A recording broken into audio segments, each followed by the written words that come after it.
First of all, thanks so much.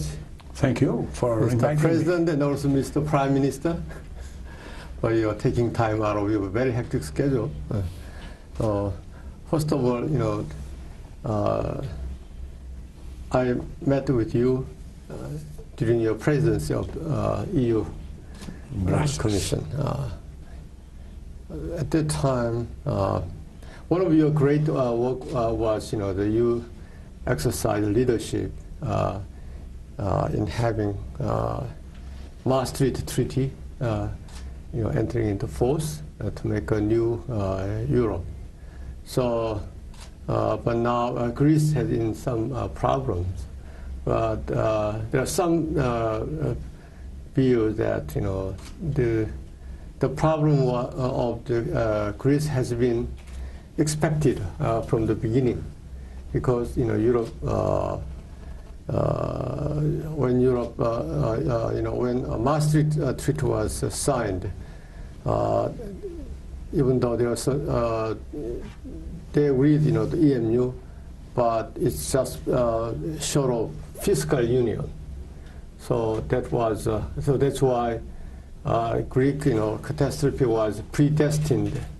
So maybe now without having another upgrade into fiscal union, I mean the second or third union always is possible. There's some such view, but what do you think of Look, I was not president of the union when the Maastricht Treaty was signed, but I was there when we implemented and we put the euro on the table, when we started the euro. And, it was very clear, and being an economist, I raised the problem with my colleagues, Prime Minister, when I was Prime Minister of Italy, and then with my colleague commissioners when I was in Europe. And it was clear that you cannot have a common currency without common policy in taxation and, let's say, a common, let's say, a cohesive economic policy.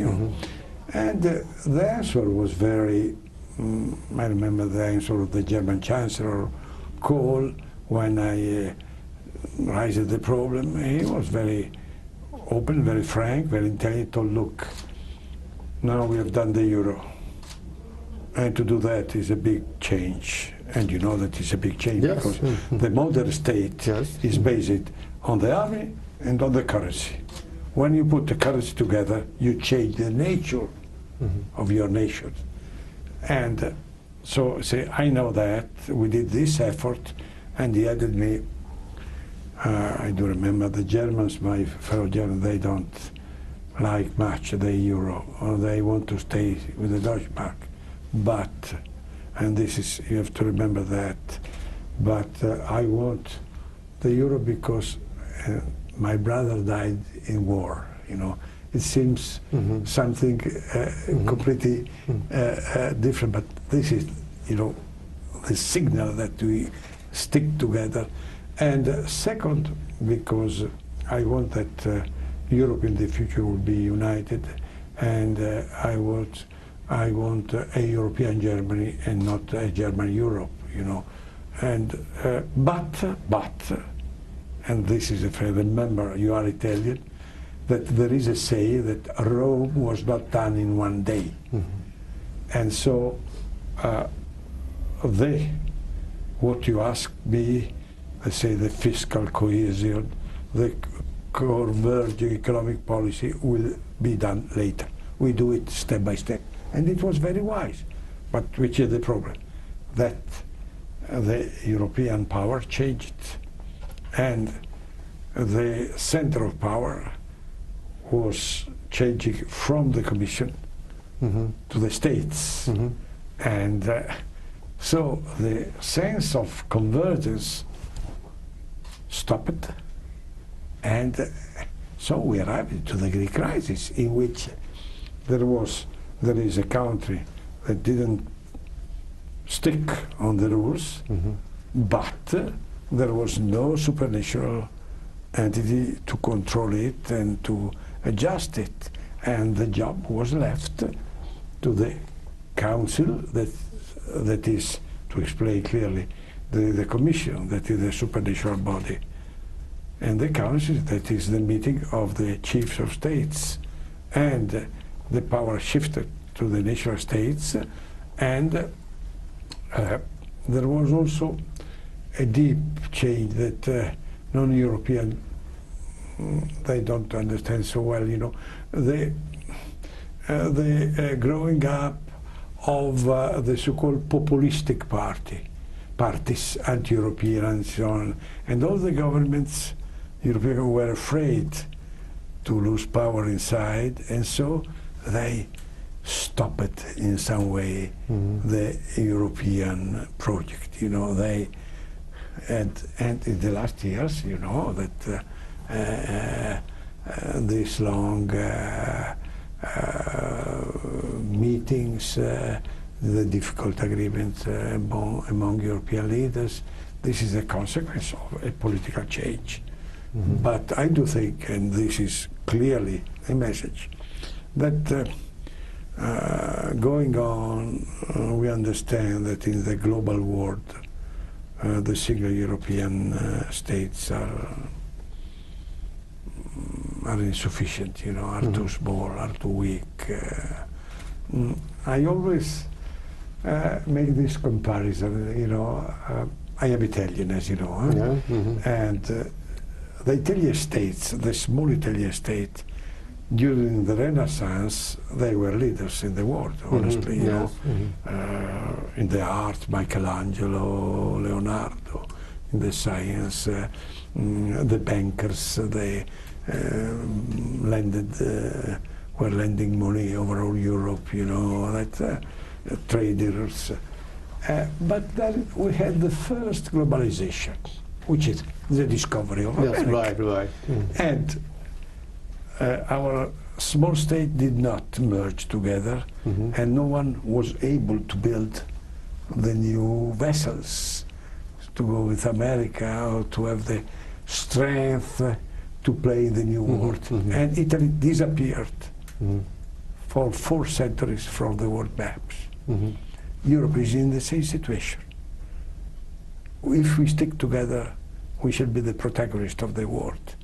If we go separate, look, China, United States will dominate the world stage. It's very interesting observation based on your experience.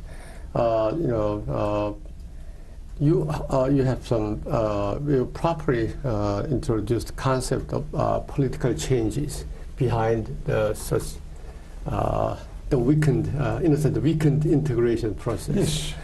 But the other side, we have to pay attention the other element, that is the rise of Germany. So maybe there's some argument that now during my stay in Europe, I mean EU was enjoying cohesive power of the new centralized power. Happy days. Happy days during your leadership. But many of the outside the world perceived the current Europe as Germany's Europe, Germany's EU. Maybe. But so what do you think of such? It was not in that time, if you remember well. No, what I mean is there's some if you difference. remember well, in that time, for example, the British bureaucracy was very powerful, very skilled, you know. But what happened? You know, first of all, Germany, after the unification, was growing and bigger, you know, and the German leadership is a consequence of German virtues, because the economic system will work well, but also because of enormous, incredible mistakes, politically in the case of France, and in the case, even more in the case of Britain, you know, because, you know, 4 years ago, 3 years and a half ago, the British Prime Minister declared that vote for a referendum, you know. And in this period of time, clearly, Britain weakened inside the Union, because if you are a member of a sport club and you want to be president or to be important, and you say me that in few years I shall not be any more member of the club, do I vote for you? And so, with the French weakness and the British declaration, only Germany remained the strong leaders of Europe. It was a natural process, you know, and step by step this was clear. And also the German Chancellor, Mrs. Merkel, she's a very strong leader. You put this together and you have a different Europe from the Europe we had a few years ago. But Mrs. Merkel is not anti-European, you know. And so the process, I think that in the future we can have some balance, because as I told you before, there is much more and more the feeling that this is a world in which if you are alone and you are small, you cannot live, you know. There are some two interesting observations on the relationship between EU's integration and German reunification.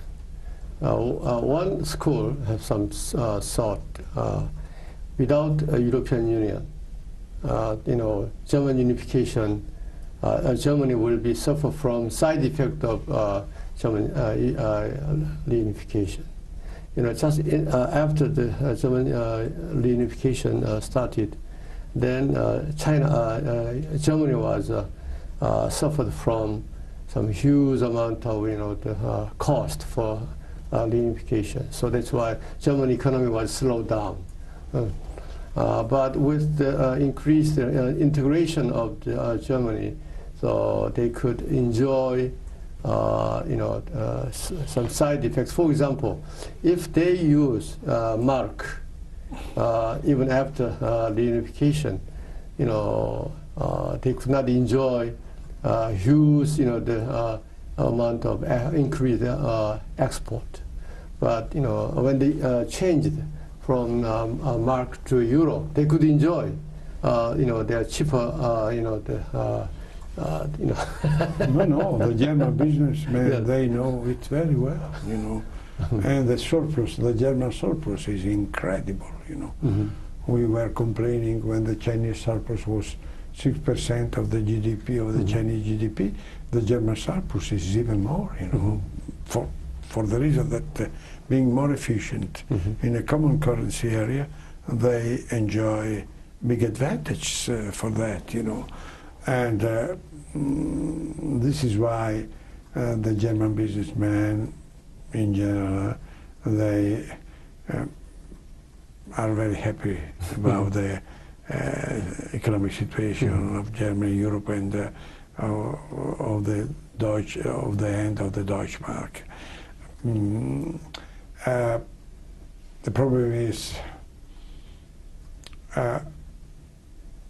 will some German think that Germany can be a big player staying alone or not? This is for the future, you know. Yes, yes. I'm sure that Mrs. Merkel does not think that. She understands that the European process is historically unavoidable. But clearly, when I talk with my colleagues or with you know, intellectuals in Germany, they, in some way, you feel that quite a few think that the country is so confident, is so strong, that Europe is not anymore an indispensable instrument. But till now, the prevailing part of the German public opinion is in favor of that. And clearly, there are even in Germany, small, but there are so-called populistic parties who are strongly against Europe. You know? But still the German public opinion is in favor. On the cause of the Greek, situation, some people say, especially from Germany, they point out the lack of discipline and less diligent, and then control of budget, budget control and problem of the government. But the other side, argue that Greek people was very liberal, historically, not now. So maybe that is not Greek people's the propensity. It's because from systematic problem, inheritant, which has been included in the Maastricht system. As I told you, without fiscal union, it's very natural for any country who lose the fiscal the control. They will. But the Greek case, when you were in Brussels, and I was in Brussels, we have to remember that there was 12 years ago, a dramatic meeting of the European Council in which I raised the problem of the authority of the Commission to control the budgets. Because I told, look, we are now together, we must have a court of accountant or somebody to control. And I do remember that night, France and Germany telling, no, this is a national task. And we don't want any control on our budget, because I was raising the problem that Germany and France were a bit out of the rules, And they refused to have any control on the national budget. And so the Greek government cheated, because there was no control. And clearly, if there should be a really European control, just since the beginning, they would have stopped it.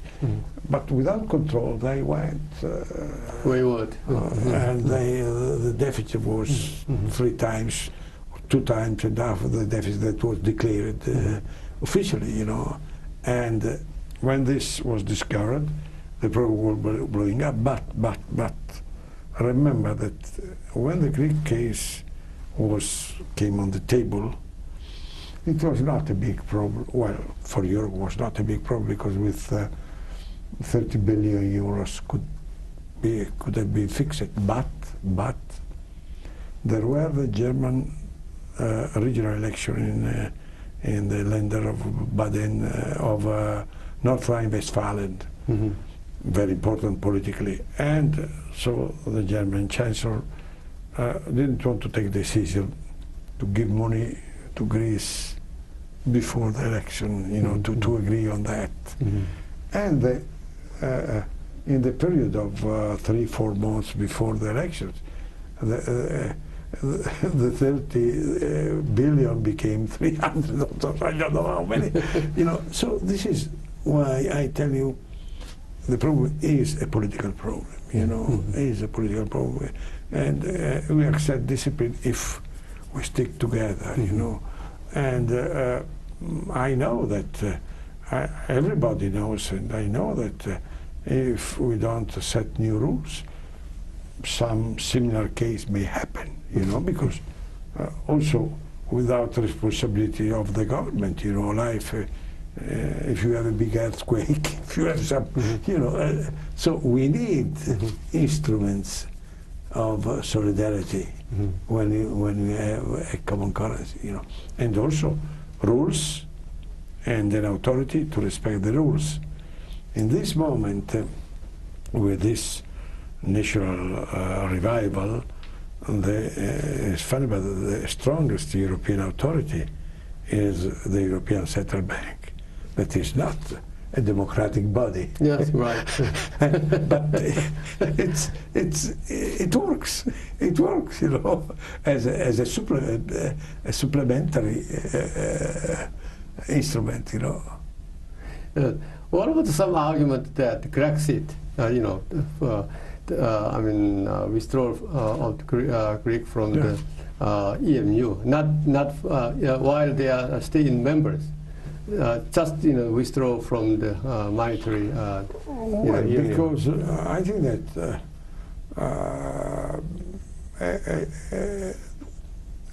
a withdrawal, in case of withdrawal, clearly all the system demonstrates a great weakness, you know. And I do think that the correct direction is to help Greece to change policy. But the problem is to have the instrument to do it. You know, this is why, in the end of the story, I think that we are happily condemned to stick together, and we have to do it in a very efficient way. You know. Okay. If I turn to the Chinese issues, especially today, you have very insightful observation on the future of AIIB or One Belt One Road, the project. So I think we should. The great turning point was, as you pointed out, the UK is joining during last March 15th. Yeah. So what was a basic, the background of such, the UK's, the very bold, then bold decision. I am not British Prime Minister, but I try since quite a few years to observe deeply the policy of the European countries, and the first time in my life that in the major issues United Kingdom does not follow United States or does not agree with United States. And I was absolutely surprised, I have to tell you frankly, because this is a major issue. This is not only to sign to sign to be part of a bank. This is a political decision, And I do think that with the growth of China, with the stronger role of China, the British, let's say, commanding opinion, the British rulers, they thought that it was convenient for the country, for the future of the country, that the city of London becomes some way the market for the renminbi, and that strong agreement with China are a guarantee for the future. I don't know if this is linked with the possibility of getting out of the European Union. I don't think so. I think that globally speaking, the city of London was more protected by that, And look, this bank potentially is very interesting, because if it works well, it obliges to strong cooperation between Europe and China, and China and the countries that are between Europe and China. Of course, I say if works well, because it's not easy, because you have to exercise soft power, not hard power. You have to be very open, very flexible. Clearly, this must be a bank in which China, of course, exercises a role of leadership, must be of widely shared with leadership, and the role of even the role of the small states must be, let's say, a role of autonomy, of respecting the rules. It's not a military pact. It's not, it's something that needs a lot of flexibility by all the participants. So it will be politically complex. And this is why I think that being inside for the European countries much better than being outside. Mm-hmm. What's more interesting is that Russia and India joined AIIB. In case of Russia, usually they are investing very low rate ratios. The financial investment in the World Financial Institute. But now India ranked the second largest stakeholders, and then Russia number 3. So it's another conspicuous. Well, but if you look at the map, Russia and India are in the middle of this new event, and so you better have some control. You better have some participation to that, to stay outside, to make sermons or to complain. And then look, immediately Russia and maybe later India, if there is this set of investment in new infrastructures, Russia will be interested. And Russia is by its nature a bridge between Europe and Asia. Russia is not only European. Sometimes Russia and China has been competitive in controlling, in securing their influence or control powers in Central Asia. Yeah, but so that's why but we are in a world in which there is some flexibility. Even Korea and China are not always friends, but they do such a lot of trade that is incredible, and cross investments. So it's I could ask you why, because life is life, I introduced during my speeches. I introduced World Bank, President Kim's very unique, the perspective. His argument was that there's no rivalries in helping the deserted, the area to enjoy development, and then eventually preventing or eradicating extreme poverty in such area. So maybe I hope there might be a trickle-down effect after such, the connecting long, far away, the two continents, Europe and Asia. But the problem is the AIIB successfully secured $100 million as a starting money. But actually it will take at least $700 billion minimum. At least for 10 years from now on. So how the AIIB, could provide the huge gap, so maybe, honestly speaking, private sectors should mobilize from London or Wall Street. But look, let us be very clear. If the things works, the money will be found. The problem is, I insist. Out of blue. Yeah. Well, there is so much money.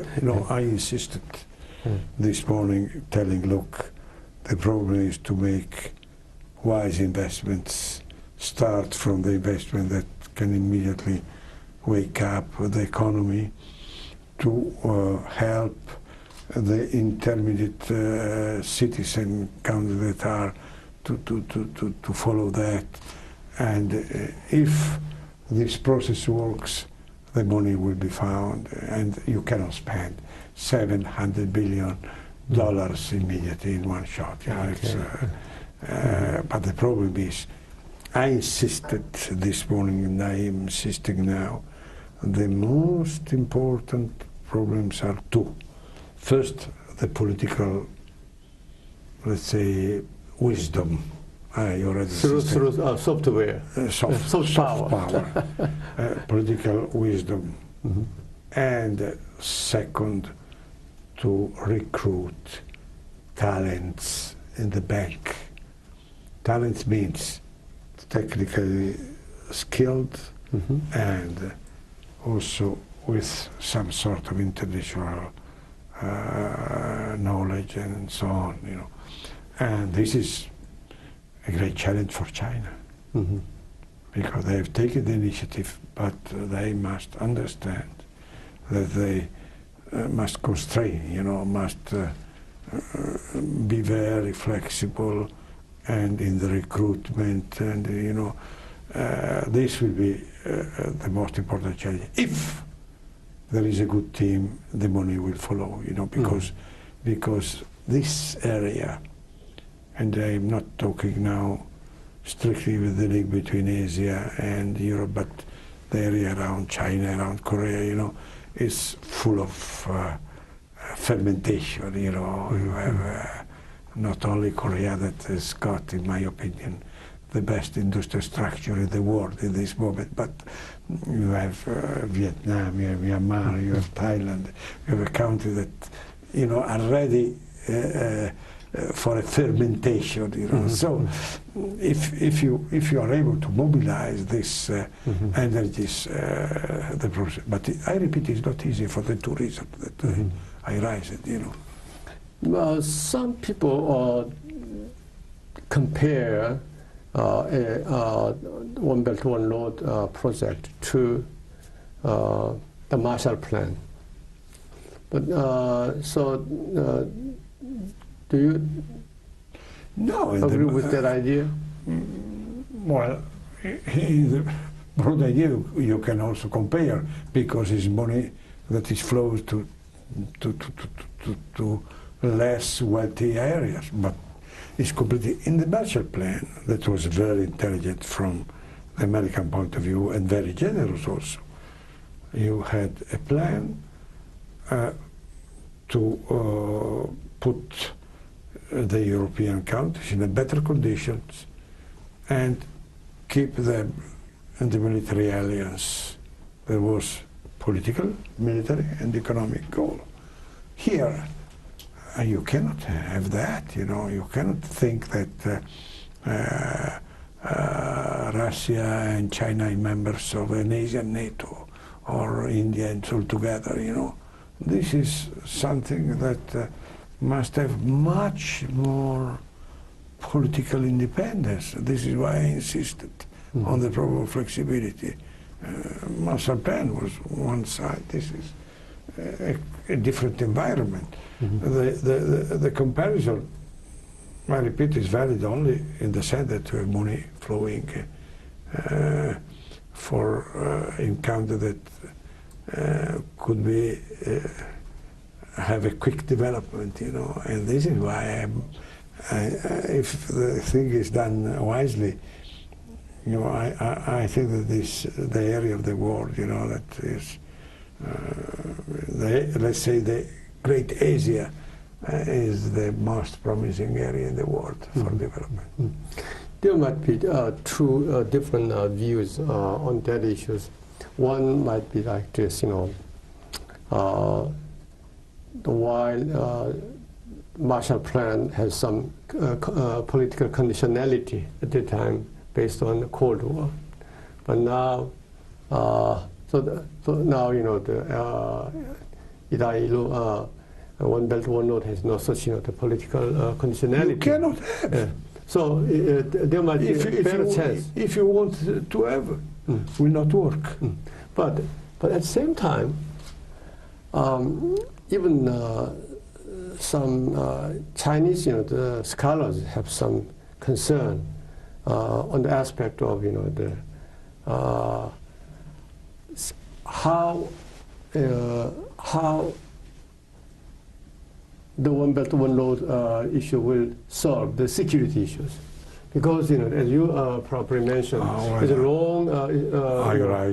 So maybe we have to secure any special the protection against any terrorism. Which needs some it is not economic issue. This should be security issues. So look, a link 10,000 kilometers long is by nature passing through empty lands. Is by nature fragile. By nature fragile. This is why I think that you need a strong political will, completely different from the problem of the bank, But this is an infrastructure that the belt, is an infrastructure that must be protected in any point, because and politically fragile, because I recall you what I told this morning, that even a stupid bureaucrat can stop a train, So this is why must be a strong political intelligence. Intelligence, yeah. When you compare with the European integration and East Asia, East Asia is far from any even starting point of regional integration. But based on your leadership and experience in Europe's integration, what's the prospect of the integration of East Asia? There's many, historically, especially in East Asian countries, China and Japan and Korea is divided in terms of, the past history, the issues. And also, there are some hard, and serious, dispute in the maritime, territorial, the issues. So that's why people think there's low probability for East Asian countries to have some successful regional integration. Look, I am. It's kind of advice. Look, you are much more expert than me in this area. What I'm telling you that, of course, in conversation, in academic conversations, on, I always write the problem, and the answer is always impossible. It's we start from many different, but and so I don't think that you could have a ASEAN Union with the difficulty that we have with the European Union, that is much more homogeneous, But I do think that happily you are condemned to cooperate more and more. I clearly, when I read about the dispute that you have for the island, I am a little worried, so on and so on. But look, maybe I am too much an economist, but when I see the trade and the integration that in reality you have between the triangle, China, South Korea and Japan, I think that, look, fighting can happen only if everything blows up, because, and step by step, the integration is step by step. Is not a formal integration, but life integration. I don't know how to call. You have daily relations. You have,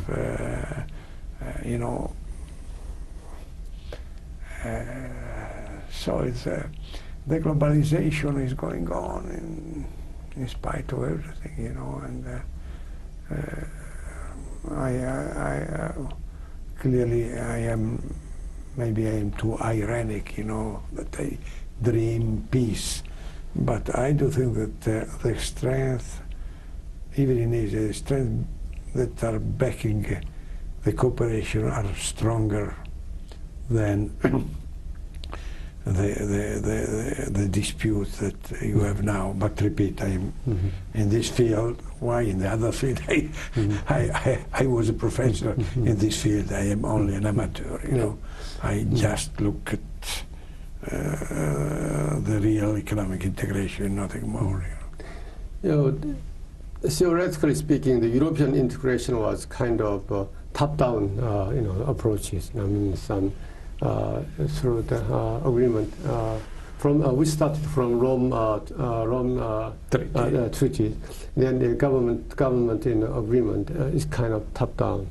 But you implied that now we need more some bottom-up, you know, approaches utilizing civil society's movement. But civil society is usually scattered, and they have they don't have, you know, strong powers. So no, you're right. But look, I had never seen any process of international policy that not starts from the top. You know, this is clear.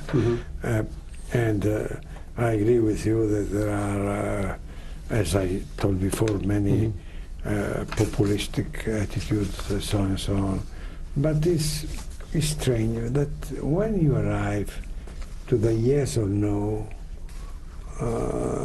at least in the bulk of the European state, the integration is felt. Clearly,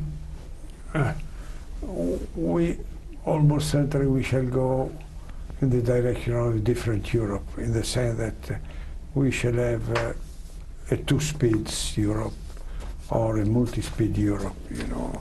So then the future integration will be different.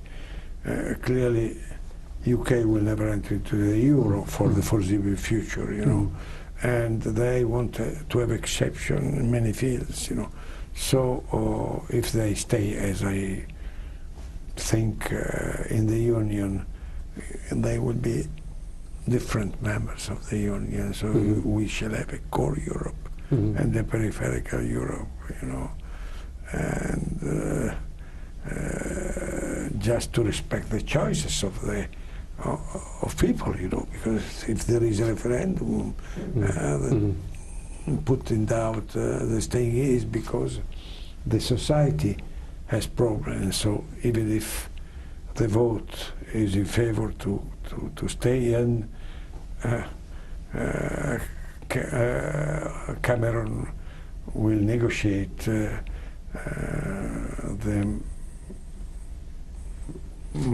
the highest number of exceptions for UK. You know, we shall see in the next months, but probably he will ask that more power moves from the European Parliament to the national parliaments, or other of this request. You know,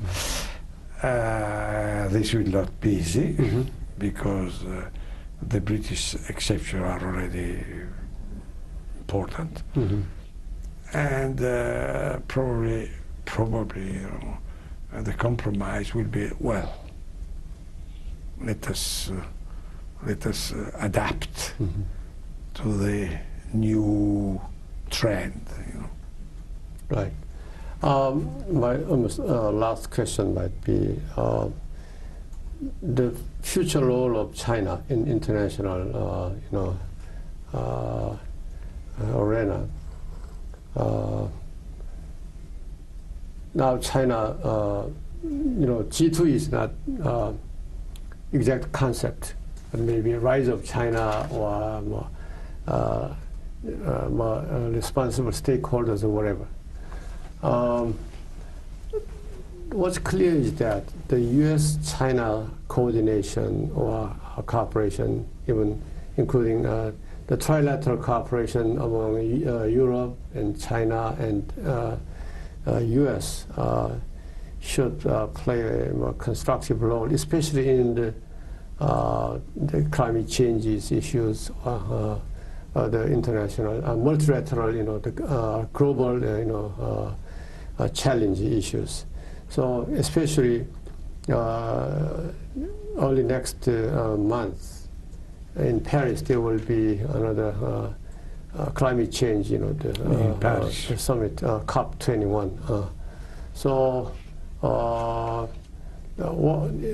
how, you know, so I think the engagement of China as a responsible players and stakeholders in international you know, arena is very, very important, you know, to make. Well, of course, you know, and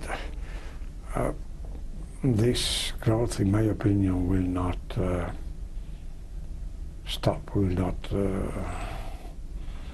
unless there is a deep economic crisis that I don't think will happen, you know. I don't think that is neither American interest nor to the Chinese interest, right, to the G2, you know, to have, let's say, some sort of war confrontation, because it's not in the interest, you know. And I was in some way happy that when Obama and Xi met,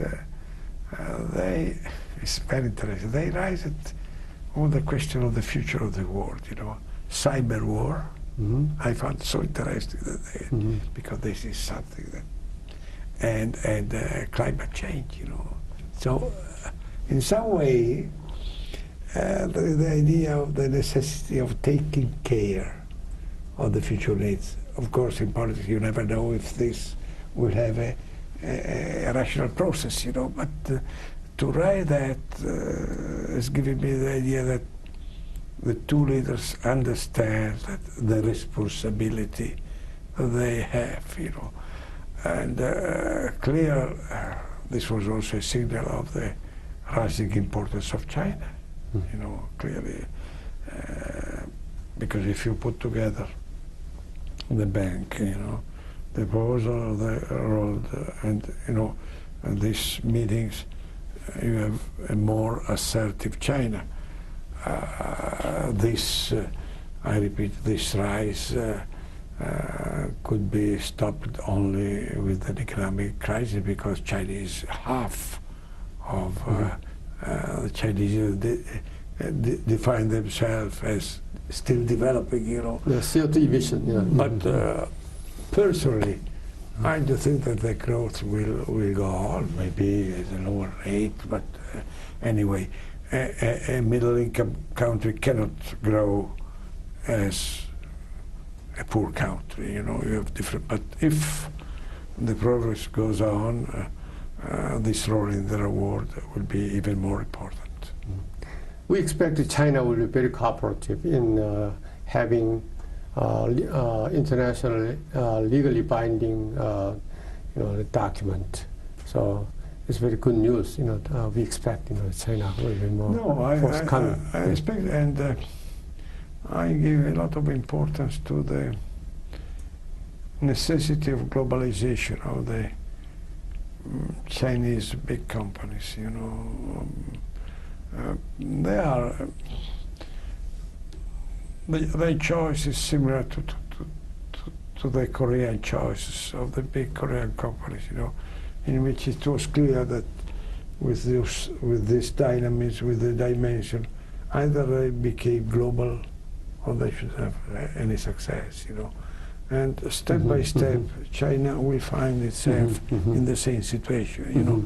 Of course, I repeat, maybe I am too an economist by formation, you know, but I think that in spite of the problem that globalization has given us with the Chinese competition, we suffered a lot. We still have problems of patents, of let's say, but globally speaking, this is something that will avoid wars in the future, or will make more difficult to have wars, you know. Certainly now we have this new challenge like terrorism, you know, and I don't understand why there is not a common action against terrorism, you know. Look, this is only a joint action. Russia, China, United States, Europe can order to that. You are elected as a prime minister twice, if my memory is correct. Yeah. So is it a very rare case? Is there any other examples who was elected as a leader of countries, head of countries, more than twice? Well, but my political career is very strange because I entered in politics that I was over 50. I've been teaching university for 25 years before, and I was completely out of any, let's say, political party. It was new, and I could win. I think only because there was deep crisis and my proposal was credible, And the second time, because my first government was defeated by an internal, let's say, political, I don't say plot, but when political parties split, and but there was a good performance, So when the second time I was running, it was even if I was without strong backing, I could win, But it's a very unique case, and I had no parties behind me, and then when I retired from politics, I completely changed my life without any problem. I went back to do what I was doing before, not teaching in the university because I was too old. I was also close to retirement, but I was teaching in Brown University as a professor at large, Brown University, United States, China, Europe, International Business School in Shanghai, and so it's. I came back in my third age to what I was doing in my first age. So I'm very happy for that. I think you are teaching even in Shanghai. Well, I ended yesterday. Yeah. I ended teaching, and now I am in the board of the Business School of Shanghai. Yeah. And maybe if you have any chance to visit Korea, so this is the picture of my foundation, and this is very famous conference hall of my foundation. I have also an honorary degree in Korea. Oh, really? Yes. So next time, because in my strange job, I got 37 honorary degrees. So why don't you have some chance to deliver your special lectures to my? You have only to invite me, and then if I can, I come. Sure. If I can't, I tell you next year. Yes. So I will. Let's communicate. And then I'd love to invite you. Yeah. Thank you so much. Thank you so much for your taking time. Yes. Thank you. It was